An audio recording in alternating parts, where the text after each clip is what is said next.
Am I on? Hi. Hi, everyone. Welcome to Flourish Hour, formerly known as Flourish 101, but now we're rebranded back, fortified, rebranded with vitamins. Sarot, welcome.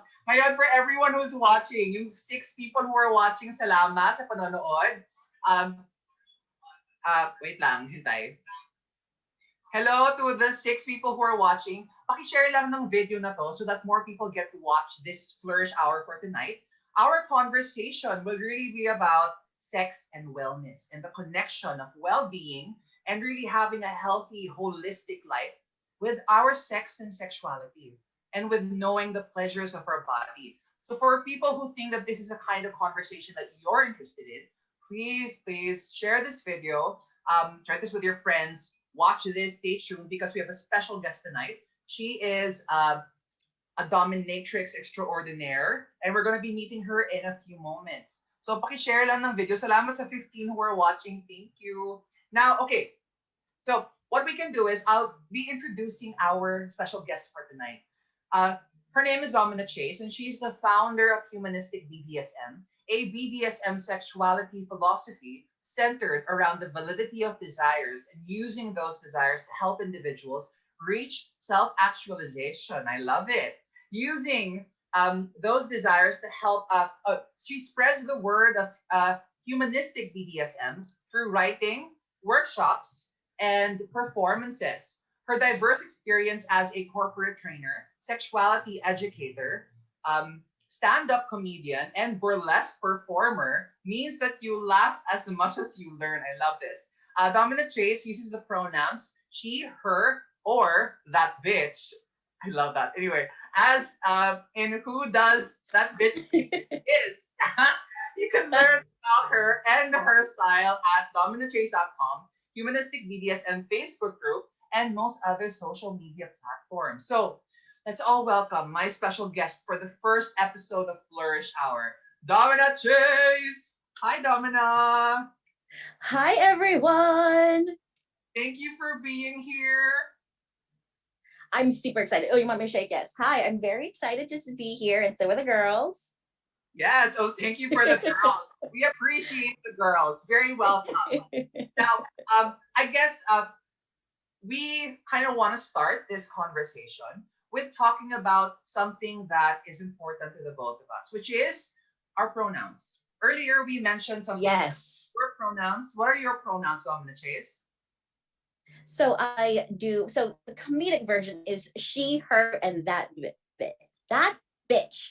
But I really want to emphasize that this is really important for people to use, even if you are cishet. So that means if you are cisgender, so you are the gender that you were assigned at birth, and heterosexual, that means that you are someone who is attracted to the opposite sex. So even though I am part of the majority, Right. by the fact that I blatantly easily say like, oh yeah, my pronouns are she, her, maybe people who have pronouns that are different than what their other people are used to, such as they or them, they won't be so intimidated. Like, oh, Domina Chase already said their pronouns. I can say my pronouns too. It's not weird anymore. The straight girl said it first. So there you go. Agreed. So I think since I'm going to follow your lead, of course, it's true that when cisgendered heterosexual individuals use the at least talk about their pronouns, it opens up the doors for non for LGBTQ individuals to do the same and feel safe to do so. So my Right. pronouns in this form as Clea Torres are her, she, and what else? Her and she. I guess that's the one, right? Her and she, yes. Right. Her and she and that girl. Charot. that, that baby Who girl. does that girl think that girl is? There you That go. See, it baby makes no girl. sense. Because for those who are noticing for tonight, Clea Torres is coming to you as sexy librarian. Okay? Yes, I love it. So I think before we talk about this conversation, because our the whole show for today is about sexuality and wellness and well-being. So the first thing I want to talk about is, at least from my perspective, is how can we ground our conversation in reality of research, meaning evidence-based ideas. So I just Okay. put it out there that there's a, a review of the different studies that was done in 2013 that talked about how sexual health, physical health, mental health, and overall well being are all positively associated with sexual satisfaction, sexual self esteem, and sexual pleasure. So there is a true connection um, from sexual health and wellness and wholeness as just one thing. And also, they talked about how there's another study that talked about how sex is associated with greater happiness within a relationship. So when we think about relational satisfaction, sex does have also a component to add, and it really has a significant effect on individuals' experience of the relationship itself. And these are research that is evidence based. So that's kind of like our groundwork. Now, I want to ask you, Domina, what is your perception about the connection of sex and wellness? Sex and wellness. First, I want to dispel. I want what I normally see is that there's actually a disconnect, and I really want to emphasize that there shouldn't be a disconnect between your brain and your erogenous zone. So number one, that doesn't need to be there. It is part of who you are. If you're having a bad day because you're not sexually satisfied, that's valid. That's okay. So I think that the key point that I really want to drive home first is that to validate that your sexual health, your sexual well-being is part of your well-being. It is foundational. It is not the only thing, but it is just as important as your high blood pressure. It is just as important as your calories, your weight. Right? It is not a separate thing. Yeah. So it's really part of who we are, and it's something that we should pay attention to as much as we pay attention to our health, our physical health. Definitely. Hmm. So I guess the question in my mind is, now that we know what the connection with, like now that I guess we've established that there is a true connection between wellness and sexuality, I just want to know, how do we get in touch with our sexuality? Um, how does someone do that? It takes really hard conversations. So the first step is to realize that you don't, like I said, don't have a disconnect between your brain and your erogenous zones, your sexuality. Once you get past that, now you need to be as in tune as you are with everything. Um, like some people don't even know what their genitals look like. Like, get a mirror. Like, what does it look like? Like, is it um some people there's wide variations in the way that genitals look, like maybe on women, or AFAB, as people that were assigned female at birth, um and people with penises. There's a wide variety. It's just because you want to get kind of that baseline and be really comfortable. So kind of look at yourself, have a really honest assessment. True. That's the first step to, really getting in touch with yourself and explore. And explore bravely, explore at your own pace. Hmm. And also too, because I work with talk to a wide range of people through BDSM, and you might even discover, and it's okay if you discover that maybe you're not interested in sex. I've just kept saying, like, oh, sexual well-being, but there are some people who they're not interested in sex, and that's also okay. Great. But maybe also you might have something that medical check, that you need to have checked. Mhm. um, but I don't want to say that and have people who are like gray ace or asexual on that spectrum feel invalidated. I do just want people to be healthy as well. Right. So if you've gotten that checked out, um, you're going to discover so much more about yourself, but it takes really honest communication with yourself, which is scary, and it's okay. Yeah. So honest conversations with ourselves and looking at our bodies in a more honest light, meaning really getting a mirror, looking at your genitals, paying attention to what feels right. Is that what you mean? Right. And like getting used to what you look like, and like maybe if something just changed in the future, like, oh, like noticing that this is different, like, like maybe like one side is more tender than the other. Oh, So if you explore yourself, you're going to be able to communicate that to somebody else if that is something that you're interested in. And one thing here, sorry, I have a lot of soapboxes. Um, so I have so many soapboxes, but I do want to also share that a lot of people have dysmorphia when they look at their erogenous zones, especially like in their genitals, because most genitals that you've seen are going to be through pornography, honestly. yeah, They're, yeah, very rarely are going to see more penises or more vaginas in real life than you will see on a screen. I do want to let the audience know they might not be aware that they don't just audition you for how you like moan, how you move, and your face. They actually audition your genitals as well. So that's why if you look at the genitals of like pornographic performers, I'm not saying there's anything wrong with it, but they all look kind of the same. They all have like the same like features. They all have like the same like slope, or they close the right amount. Um, that's a certain amount, not right amount, but they close a certain amount. They just look a certain way. And I think a lot of people end up who don't look like that porn standard, think like, oh, there must be something wrong with me because everybody I see on the screen has this type of genitalia. So I would definitely want to affirm like, no, the way you are is the way it's supposed to be. And it's fabulous and it's going to work great for you. right. So one of the things that you mentioned about normalizing how our genitalia look, how it looks, and that Mm-hmm. through porn, which is mostly how people see other people's genitalia, isn't Right, all our bodies look. right, And that I think helps us to disconnect from a level of dysmorphia about our own bodies.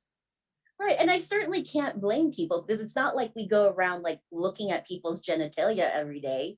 There's no way for us to really know. That's true. That's true. So I guess in my mind, I'm wondering, how do we do that? How do we normalize how our own genitalia looks like? What's the first step to be okay with what we have? Um, well, actually, this reminds me there is a doula who I spoke to, like a doula is like a midwife.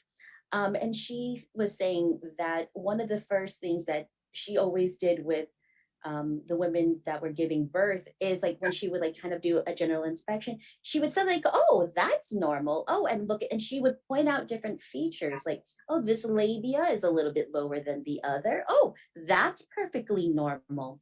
Um, I feel like that would be really helpful for people if you just like notice, like, oh, this is normal. This is what I look like. Okay. Um, I think when you start saying positive words about yourself, it's a hard enough like just your body, like that everyone can see. Like, oh, I'm too short, I'm too fat, I'm too dark, I have like only one eyebrow, whatever, whatever the case may be.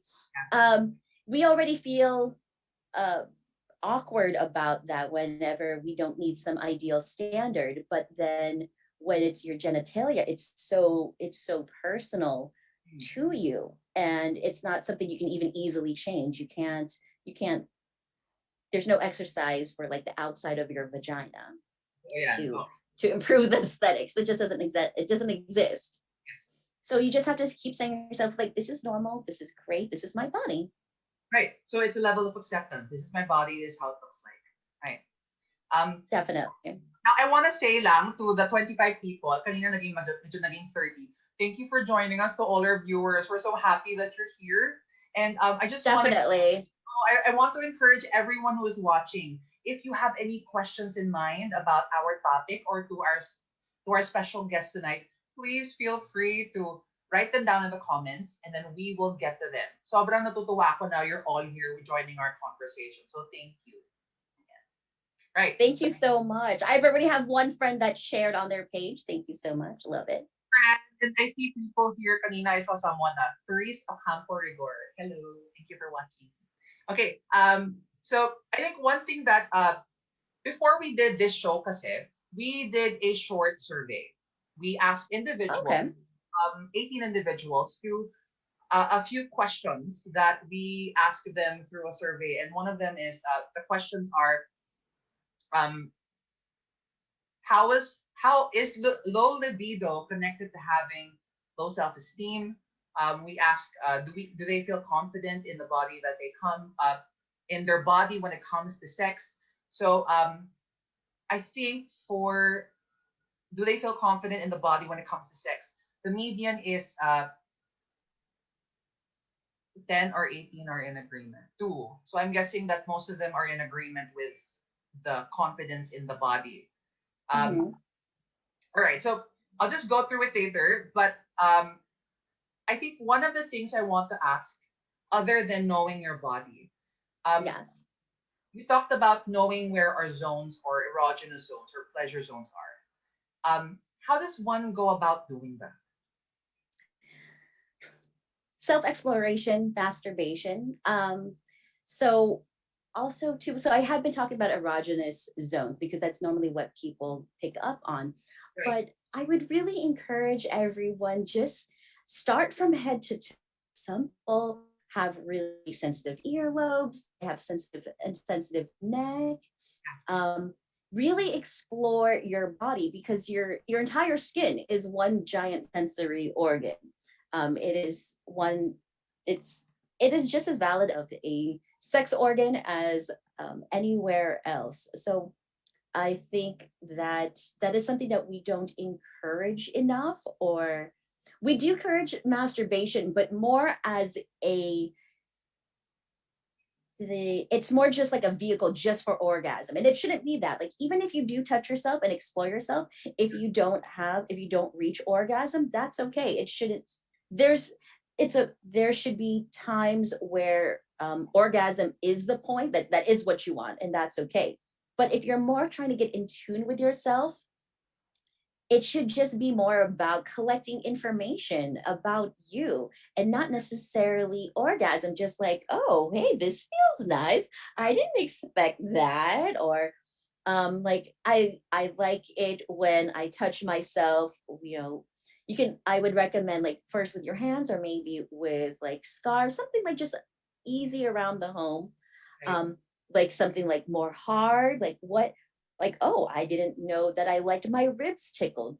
You're not going to know until you actually um you try it for yourself. And even if you do that, like I said, say like another partner does that, you're in a different headspace because you're not just completely in your mind or focused on just yourself. You're also probably focused on your partner as well. But if you're doing solo exploration of your body, it's all on you. You have nothing else to worry about. This is not the time to worry about your bills. This is not the time to worry about any deadlines. Make a date with yourself, like, to make that space. Like, I am just, for this next like 15 minutes, half hour, I'm gonna do nothing but touch myself, and that is it. No one else is gonna interrupt this time. Put your phone on airplane mode and go. Yeah. So don't think about even anything, not even your bills, not your homework, not work. Just focus solely on your body for that. No. So it sounds like Domina that Right. And it becomes meditative. exactly. It sounds like you have to carve out time in the day to be fully present with your body and to explore. Definitely. Hmm. I Now, would definitely do that. I mean, like, and also too, and it also changes.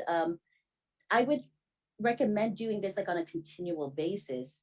hmm, Um, you know, just because, like, if it's a way to like check in on yourself, like, what's your stress level, um like, if you've changed jobs, or if you go to a different country, like, how is this affecting your body, your sexuality? Like, um my my partner and I, we have our primary residence like in Colorado, actually, which is a very high elevation. Like, how is this lack of oxygen, or like, sorry, lack of yeah, oxygen, how is this affecting my sexuality? Like, you don't know. So also noticing how you change in terms of your urges and your desires based on where you are, what you're doing. So I'm noticing that sexuality and being in touch with what gives you pleasure is all about being present with who you are, where you are, Definitely. and what you're doing at any given moment, from moment to moment. Definitely. One of the phrases I like to use is meeting people where they're at. Yeah, And a lot of people are good at doing that for other people, but not good at doing that for themselves. Like, exactly. be as True. compassionate and kind to yourself as you are to others. I love that. I love that. And it makes me think knowing your body is a kind of self compassion, right? Definitely. Oh my God, hold Because on. with This is do you the want to problem. say I want to can I give a shout out to my friend who just said hi and shared on their page? Hi Star Or, thank you so much. I love you. I miss you because obviously I haven't seen anybody because I'm responsible.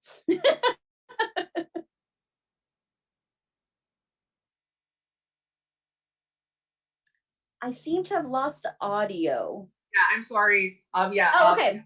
Yeah, I'm back. I'm back. Yeah. Yeah. So hi, and thank you for viewing us. Okay. So you mentioned something about being present with the body, and self Hmm. compassion can also be expressed through knowing what gives us pleasure, right? Right.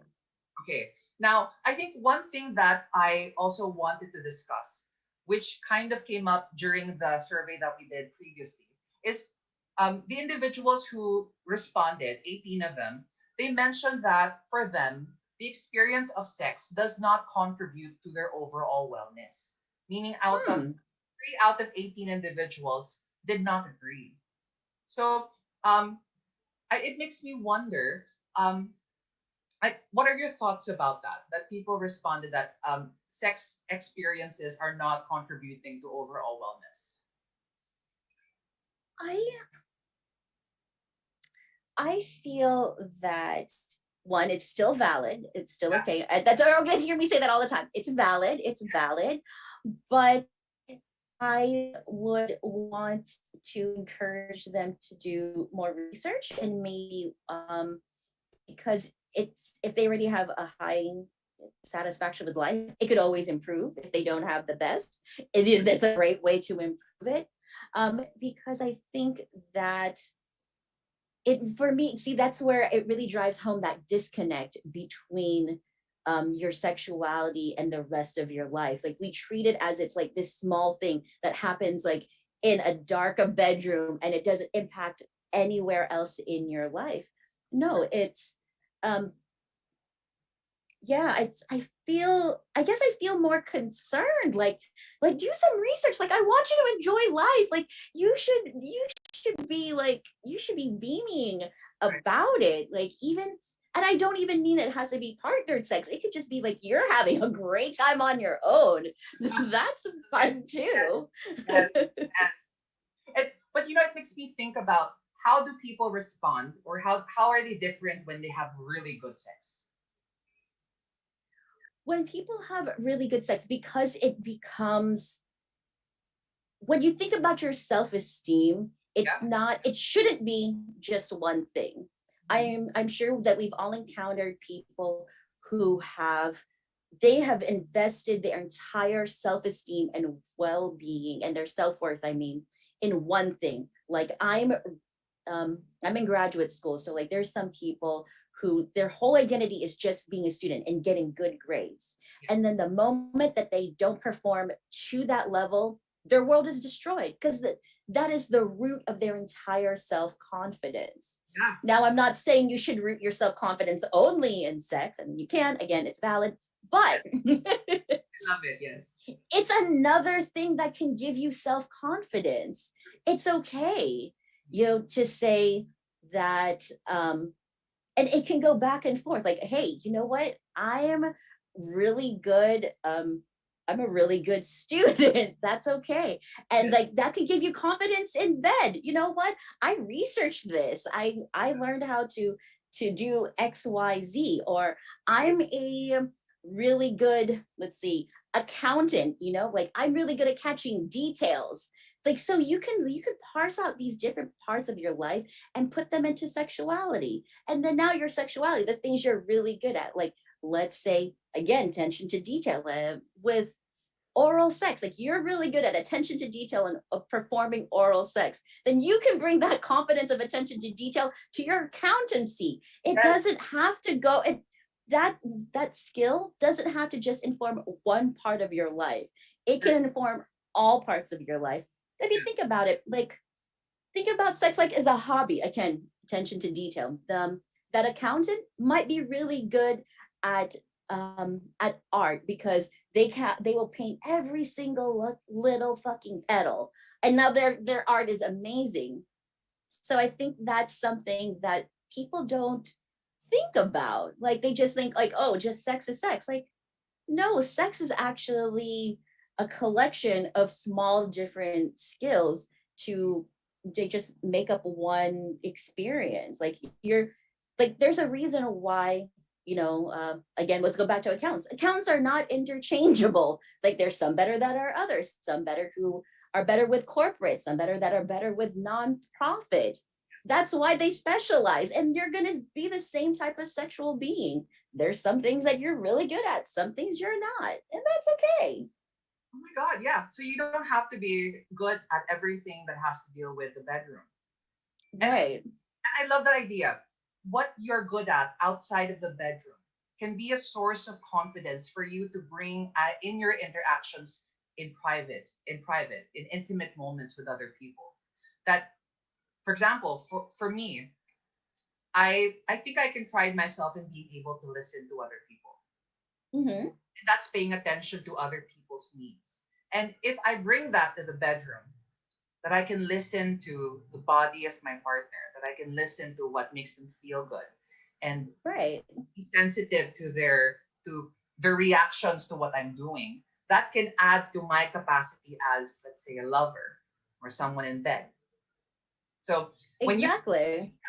and you've been driving at this, I guess you've been linking sexuality to wholeness. That people should find connections between their body and their minds, their sexuality and the other aspects of their life. So I'm hearing this. Sexuality is something that we can integrate into the wholeness, and that you've been mentioning that throughout since we started this conversation, and I find that very insightful. Definitely, because not just with sexuality. So most of my education that I do is with a BDSM. So with that, as a subset of sexuality, um, and the more that you kind of, because with kinky people, they tend to find that, oh, it becomes a part of their identity. Then they're like, how can I be a kinky person all the time? So I kind of help them resolve that. But so if kink is a subset of sexuality, so your sexuality should be part of just who you are in your everyday life. um you know think about, for me, I joke that I everything I do as a dominatrix, like even brushing my teeth, like I'm gonna get those molars clean, like, damn it. um but you can be you can still be that sexual person. You can be that person, like you said, you are someone who really carefully listens, and to your partners and to people around you that you interact with compassionately. Like, you know what, I'm a compassionate listener everywhere I go, in the bedroom, in the boardroom, like on the sidewalk. I'm going to be that person. And so it's something that you've nurtured. So now you're going to get even better because you took that one skill and you purposely doing it in all the different aspects of your life. Right. So it's like knowing what you're good at and applying it to as much of your life as you can. And by doing that, in a way, you can bring a level of confidence to everything you do because you can be sure of that skill that you're what translating into different situations. Definitely. Yeah. Now, one thing that struck my ears when you mentioned it was you are a dominatrix, right? Yes, I am a dominatrix. And that's one thing I kind of want to dive into. How did you Okay. become a dominatrix? What's the journey? I well, I don't say this joke in front of my parents, but I joke that my parents accidentally built a dominatrix because they were very affirming, like even as a child, which is very unusual as an Asian woman. Um, that they wanted to hear my opinion. Obviously, I'm still Asian, so it has to be said in a respectful manner, Right? properly.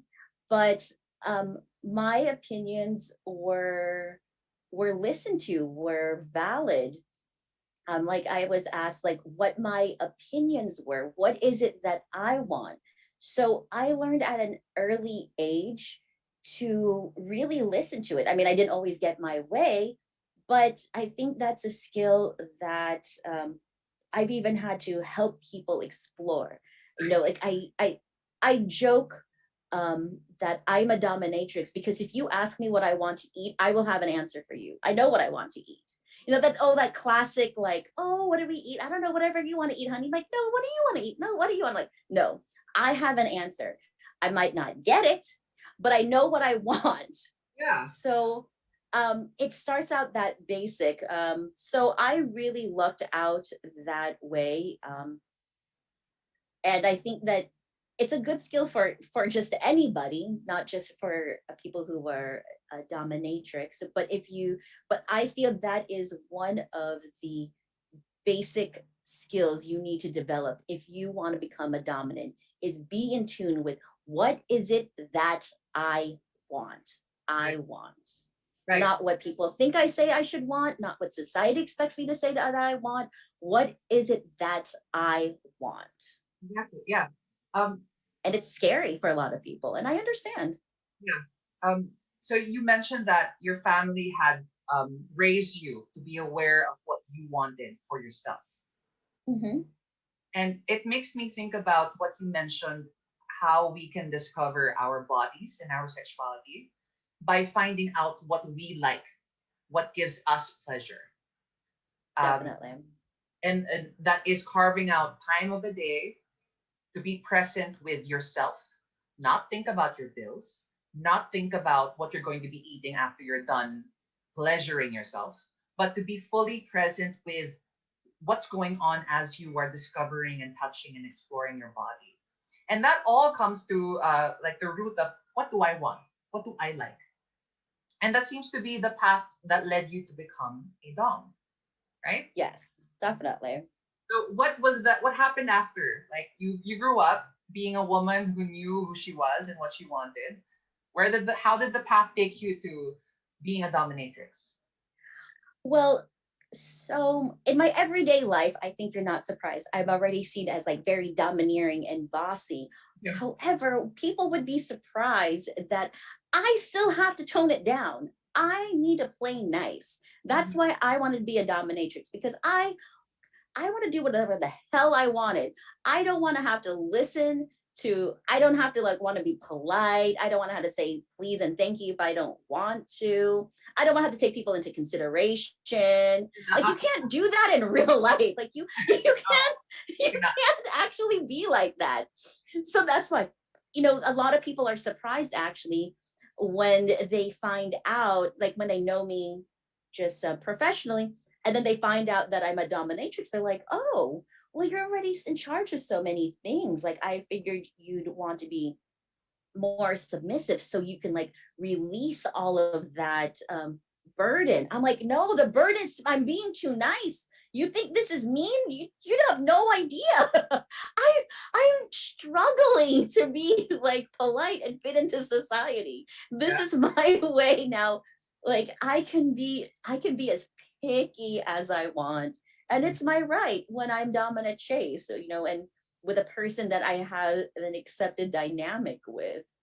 So that's kind of the path that led me. So I had been practicing for a really long time, just as me. I didn't even have a scene name. It wasn't actually until 2016 till I was here, and I got exposed to the alternative community. Then I got invited to perform at King Carnival. You know, just just like it was like a Thursday night. They're like, "Oh, just please do it. Like we don't have enough people." I'm like, "I've never done this." Like, I'm like, you know what? It's fine. It's a Thursday night, not a headliner. Like, there's not going to be that many people, and it's like, well, it's cool. It's not. I can say like, "Hey, I did this." Like, even it's just once. But I had a lot of fun. That's actually how I got my tagline, Manila's funniest boobs. I just pulled that line out of my ass Yes, funniest boobs. because it ended up right. It just became interactive with the audience because I'm like, I don't know what I'm doing. So um, it basically was me recruiting the audience on how to top the bottom, the person that I'm working with. And then I got from there, then I got invited to try out for burlesque. I'm like, same attitude, like, whatever, they probably don't want me. I'll just try it. At least I can say I tried out. No one, most people have never even said that. Then just kind of took off from there. And then the more I talked and shared about BDSM, I I guess for me it just my theories and my philosophies on BDSM just obviously come natural to me. That's just who I am. I didn't realize how different it was though for a lot of people. And they're like, um, and so that's kind of what really propelled me to create humanistic BDSM to really, codify things um, and really crystallize them. So because a lot of people seem to really be attracted to the way that I was doing BDSM and the energy I brought to it. So I'm like, well, okay, I guess I'll go ahead and share what I just been doing. That's Yeah. all right. Yeah. Um, hold on. So it seems like your path to being a dominatrix was something that you kind of stumbled upon, and that your own way of living through life by wanting to just do as you please without having to be polite because you knew what you wanted led you to be Right. a dominatrix, but also opened the doors for you to find, I guess, your people, the people who the burlesque community, the kink community, and then your own People philosophy. as yourself. I don't know if the audience might not know your actual friends. So this I is think not manu- this is not manufactured rapport. exactly. So I think this is we are part of the same people. Maybe that's the one, right? Right. But then that's the path that led you to where you are now. That's why I think a lot of your experiences allowed you to be more informed when it comes to sexuality, pleasure, and really being open to exploring what you like. So um, I think one of the things that also kind of came into mind as you were talking was how does one in you keep talking about exploring your body, finding time Mhm. to be with yourself. But I guess one of the things that I keep wondering is how do we get over a lot of the things that are hindering us? Because I you mentioned something about people having dysmorphia when they look at their genitals, not Right. being able to stare at them with a mirror. So how do we get over that? That for me, my thought is it sounds like a level of shame. So again, we're gonna meet yourself where you're at. Um, First, start out with the things that are just external. Like, don't if you're looking at your own genitals, it's too scary. Yeah. Just really look at yourself. Like at your face. Um, like what's happening. Like oh, this is like my arch on my eyebrows. This is really normal. Oh, this is my ear. Like I know because I check out my body. I actually know that the like my ear hole on my right side is smaller than on my left side. It's perceptibly you can actually see that it's different as a different size.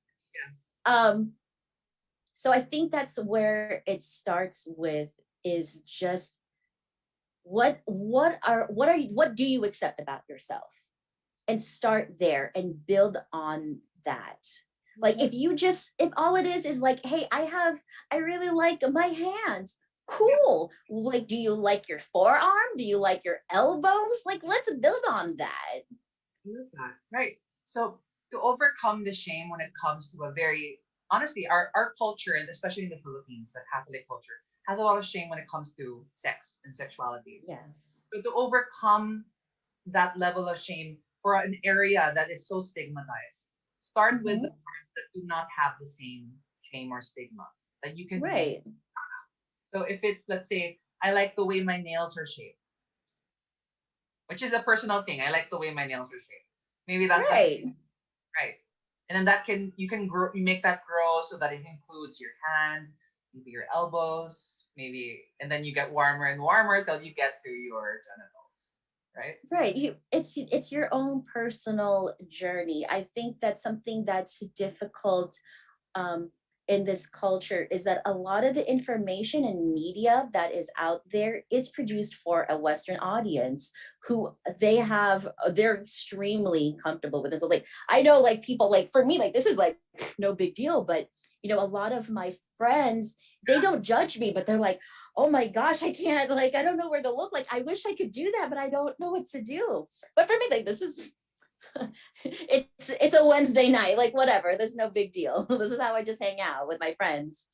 Right. Um, so I think that's why even though I do say like see like go look at what your genitals look like, and it's okay if you're not comfortable there. Just like look at your knees, look at your thighs. Like um, there's I think that in the Western culture there's such a baseline comfort with sex Right. that when you try to look up sexuality like manuals or blogs, it like jumps straight to it. Like let's just look, let's go right at your vagina. You're like, oh, I'm not even comfortable with my knees yet. Well, I don't know if I can do this. And then you shut it down. Like you're like, oh, well, this must not be for me because I'm not comfortable with looking at my vagina right away or even saying vagina. Like this is the most people have heard like vagina, penis, genital, and not use euphemisms. um and actually that might actually be somewhere people need to start. Like let's say you're not even comfortable with it, like use the actual name for your erogenous zones. That's also a great way to take away that shame, because that's a lot of the reason why we use you know like bird or peck peck. That's why we use these euphemisms, or itlog. Like, like what's that? That's not what it's actually called. So once you get over, if you can get over, you need to get over the shock of saying vagina and penis, and then and it's okay if you can't say it out loud. You can start it inside your head. That's fine. And if you what it takes you a while to get to the point, it's okay. Remember, meet yourself where you are at. Yes, yes. Agreed. Now I think one of the things I'm just gonna shift lang. I just wanna notice that there are a few people who've commented. Okay. Yeah, Grace Punay, she did mention earlier about the sex being meditative. She said it is meditative to not just have sex, but also to touch ourselves and to pleasure ourselves. And Yes. Elner is saying hi. Hi, Elner. Thank you for watching. And also, Robin mentioned that being a dominatrix means being unapologetic. And I love that. Now, Yes. people who are watching, our viewers, our 1,800,000 viewers, do you have any Yes. you want to ask Domina? Because I'm going to be jumping in to the survey that we just gave and that we posted on our page for Flourish by Love Yourself. And I'm going to ask you a few of the questions that were posed to us via the survey. The first question is, Okay. how do we have, how to have best sex? Like, how do you get to the point where you're having the best sex? And what does that even mean? So the best sex is going to it depends on your definition. It's whatever is best for you, or your partner or partners Partners, oo. is or partners. Tama. It starts with communication. Oh, okay. So if you've done that homework on yourself, so we've done that, so now you've had honest communication with yourself. So Right. when you have that communication with yourself, you are now able to tell this information to your partner. And Mm. then you also have to be receptive. Communication is two ways. You also have to be receptive to communication. One of the most powerful tools in BDSM and that you wouldn't expect is communication. So we have negotiation. So that's something that doesn't happen a lot in vanilla sex. So vanilla means plain, not kinky. Right. It's not normal to, it's not really normal to like, like let's say, like in the extreme case, like a one night stand, like when you're like, oh, hey, hi, like, like, so what are you into? Like sometimes people don't even say that, or even if you know what's going to lead to that. Let's say this is like a relationship that you've decided to wait for a little while. And then, what we see in media and people, and it makes sense, you're going to more emulate what you see in media because you think that's what's normal. And so what you see in media, they go out like for a month or two and then they passionately kiss and they end up in bed. But where was the conversation? What is it that you like? Do you is there certain sex acts you like? Do you like, like the lights on, the lights off? Do you like rough? Do you want it to be sweet? What is it that you like? Um, and that's actually a very normal process in BDSM that I would really like to normalize in vanilla sex, because then you're able to say, you know what, I really like to have my ribs tickled. It really turns me on. I'm like, oh, okay, cool. That's fun. And you wouldn't know that unless you told your partner. And when it comes to communication, it's not just before, it's a during. So it doesn't have to be, it can be words. Yeah. It can be like, oh, I like more of that. Like, let's keep doing that. It's okay to literally say, I like this. Let's keep doing that. Or like, well, this isn't really working for me. Can we change it? Or could we go back to what we're doing? Or I'm like, I'm not really feeling this. That's okay to say during sex verbally. But Right. let's say you're not at that level, and that's okay. We're going to meet you where you're at. So you have to remember that communication is not simply just words. It's all things like nonverbal communication. It could be moaning, it could be grunting, the way you move your body. So if Right. there is something that you like more of, Mhm. you're not faking it. If you really like it, like, just go ahead and like moan more louder. Don't wait for it to be something that like escapes your body. It doesn't have to be like moaning doesn't have to be something you can't control and it just comes out of you. Like, it has to be like, like a theatrical moan, like, because you want to encourage them to do that, but you are too shy to Yeah. say please keep doing that. Then moan louder. It's Go louder. okay. They'll just get the idea. just They'll get squiggle more. Do something. Like, it doesn't. I feel that there's this idea that sometimes that these responses should be something that's just kind of like forced out of your body, and sometimes it is, and that's also great. It's beautiful. But there's also a place for you to, put on a little bit of a show. Like your partner, most partners that don't are thoughtful anyway, they want to know they're doing a good job. Tell them. If don't you're not comfortable saying you're doing a good job, just moan louder on purpose. It's okay. It's not faking. It's not faking. gusto ko yan. Moan louder, tapos put your body closer ng konti to where it feels good. Wiggle, Right. parang na-mention dito, wiggle ng konti, wiggle more. Wiggle, wiggle, yeah, wiggle, like, or just like move, or you know, it, And it's it's it's okay. right, and these are all ways to communicate non-verbally that you're enjoying what's being done. Right. And that will allow people to have better sex when they're able first to communicate with themselves about what they like, and then communicate it with their partner when they're feeling good about what's being done together or partners. Kasi, Our partners. yeah, kasi disclaimer lang, we do not open and we accept all people with different like relational situations, whether it's dyadic, Exactly. triadic, it's a party, it's all okay.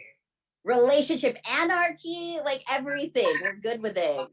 Yan. Okay. So one of the other questions that we had was, which I think is very relevant to you as a dom.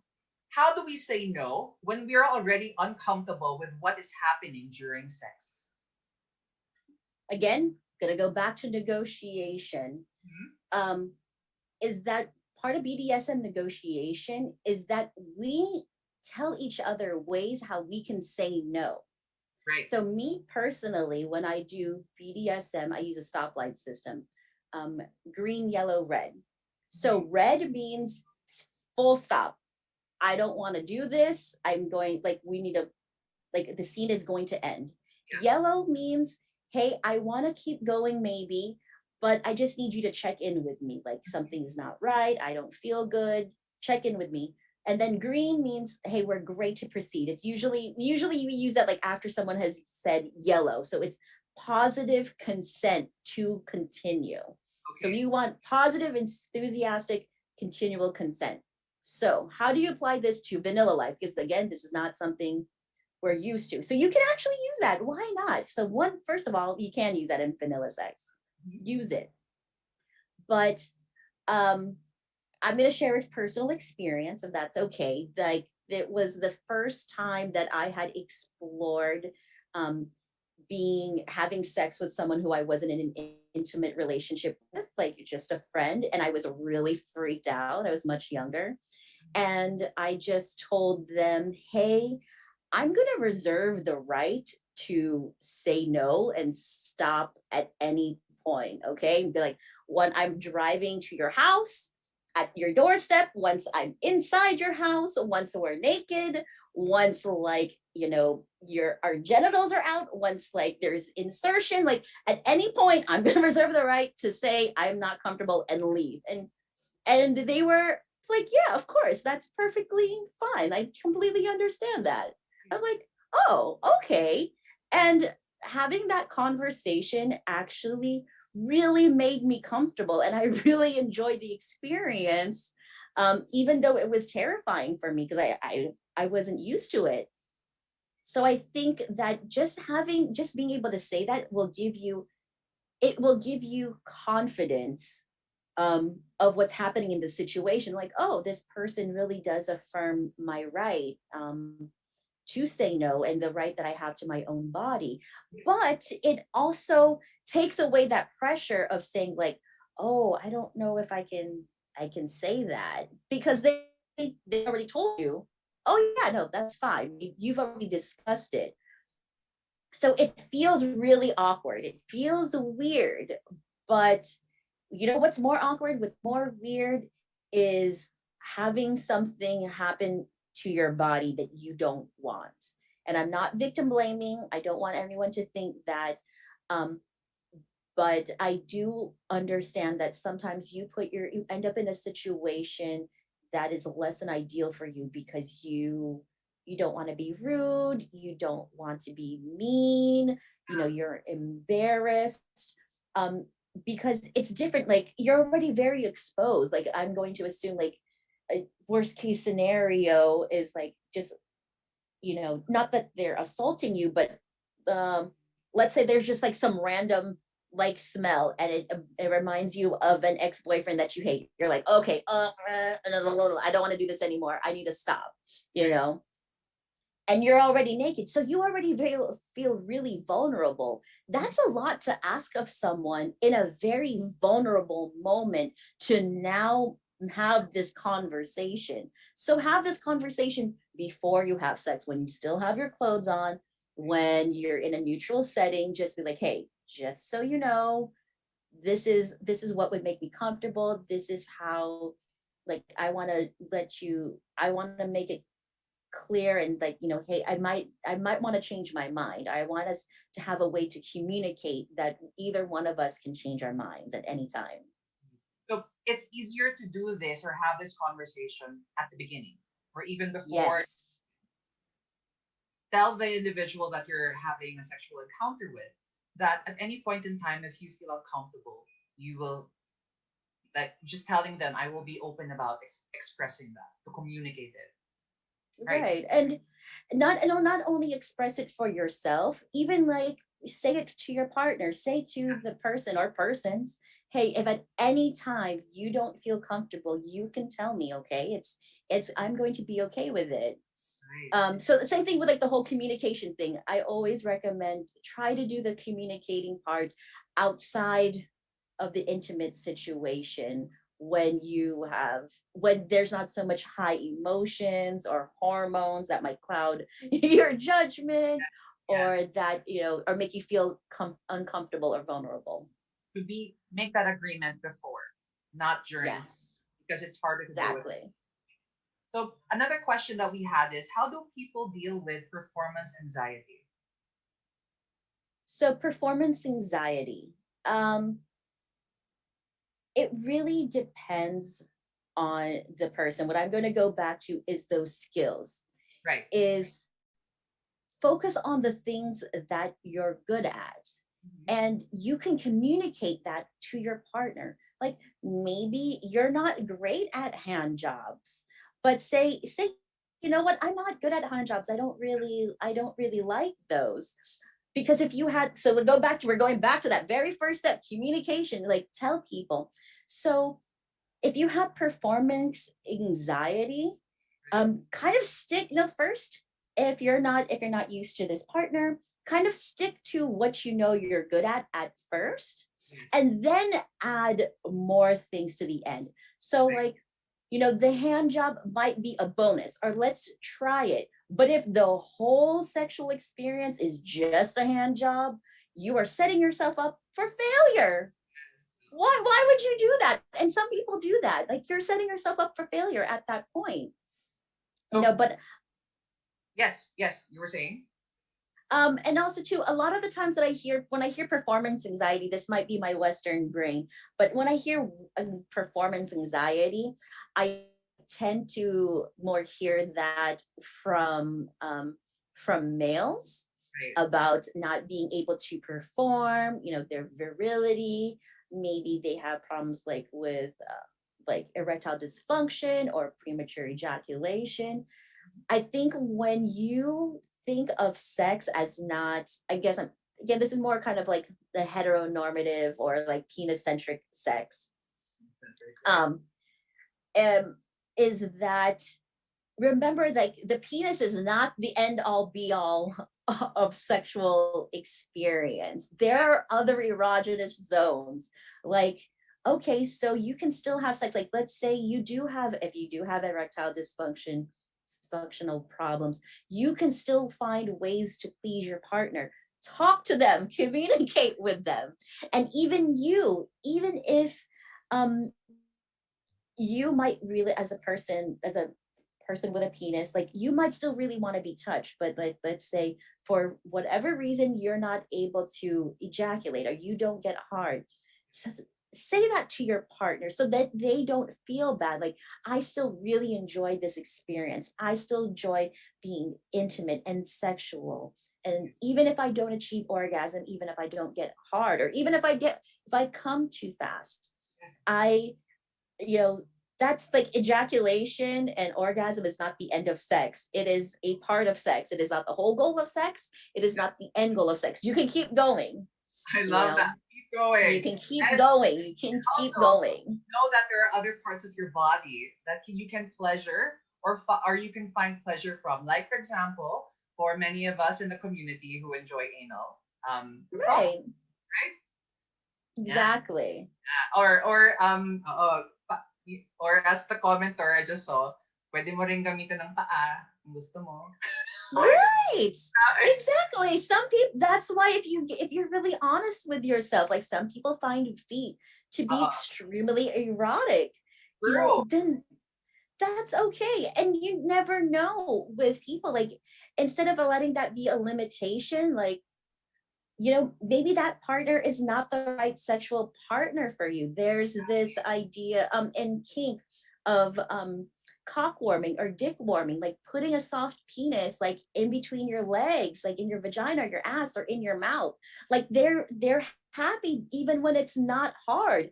And if you are someone who has problems with erectile dysfunction and you meet someone that's into cock warming, that likes putting a soft dick in their mouth, cool. Like, Tell people that. Then you're gonna find each other. You're gonna find each other. Each You can other. make You're this gonna work. someone But will you like gotta what you like. communicate. Right. See, this is how you're gonna have your best sex. That's why it's not a technique. It's Mm, communication. You're gonna find your best sex if you right. communicate where you're at. I love it. And can I just say, I learned something new, like super new. Cockworm. I love it. Yes. Right. See, the Yeah. penises don't have to be hard for you to enjoy them. No, you No, can, they don't. right. You can enjoy the sensation and the texture of a soft penis in your mouth. Right, And there will be right. people out there who will want that for you as well. You will find each other if you You communicate. will find each other if you communicate it. Right. So I think just to wrap all of this up, what I really the main central theme that I've been hearing all night is communicate with yourself and with others. Communicate with yourself. Listen to yourself. What do I like? Carve out time to be present, to listen to your body, and then communicate that to your partner. But also listen to them when they're communicating with you.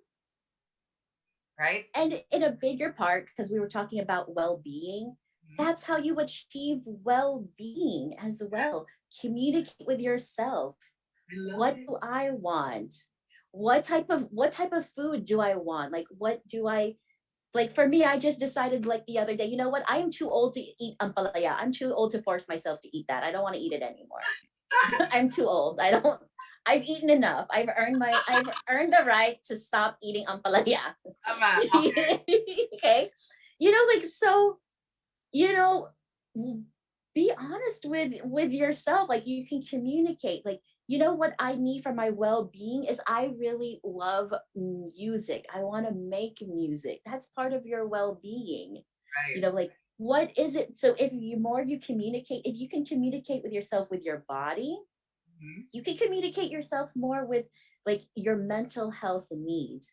You Yes. can communicate more with your emotional needs. True. True. um so now again, so I'm taking that one skill of communication, it's become part of your sexual health, but now it's your mental health, it's your emotional health, it's your work health. Mm. Yeah, so that's why sexuality is it's essential to your well-being because it's another way for you to exercise and grow those skills that you need for your entire self. I love that. I love that. And it makes me think about reintegration. We find wholeness. Yes. We find wholeness by integrating all the aspects of our life and applying all of that to everything that we're doing. If you're good at one thing and you know you're good at it, apply it to the other aspects of your life so that you're integrating. You're making what used to be separate whole. And I think when we think about wellness, wholeness naman yun, di ba? Yung Right. pagkakita ng pagkatao. So, sex can be a way where we can apply what we're good at in other aspects of our life. In a way, link them up. I-communicate mo ang skill mo sa details, sa accounting. I-communicate mo yan sa Right. practices mo. Ganon. Di ba? Yeah, there's a lot of parts of the vagina. Like you're like this vagina likes like the tongue at like 5 pounds psi at like 4 o'clock. Like boom, that's what gets her off. I'm Correct. like, holy shit. Yes, Yeah. accountant, get it. Get you some. You Yeah. know, it's like So again, integrate and also apply what you're good at. I love that. So I just want to say to everyone who's been joining us, the 15,000 viewers who have been with us throughout the yes. conversation, I just want to say thank you for being with us tonight for the first episode of Flourish Hour to start off the month of love, February. And I just want to say also thank you, Domina Chase, for being with us. You have been so insightful. And tonight, I am going to really make a mental note to carve out time to really explore myself and not think about anything else except exploring what brings me pleasure so that I can in my own way have better sex in the future by communicating with my body and then being capable of communicating, verbalizing, or even non-verbally expressing that to my partner so that we can communicate to negotiate better sex. Right? Right. Right. And then you can get to the best sex ever. Yes. So then you can get to the best sex ever. Exactly. So before we end, I just want to say that for our next topic on February 17th, we are going to be having talking about dating and relationships as part of our whole month of love.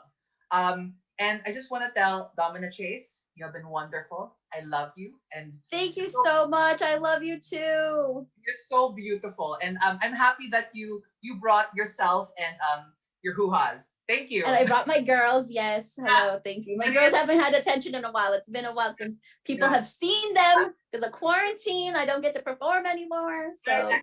They're very unavoidable. So thank you hi. watching our 20 viewers.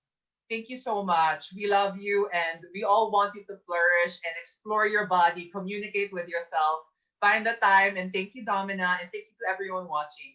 Bye. Yes. And if anyone has any questions, you can find me on the internet and we'll chat and communicate. Yan. Thank you. Bye. Bye.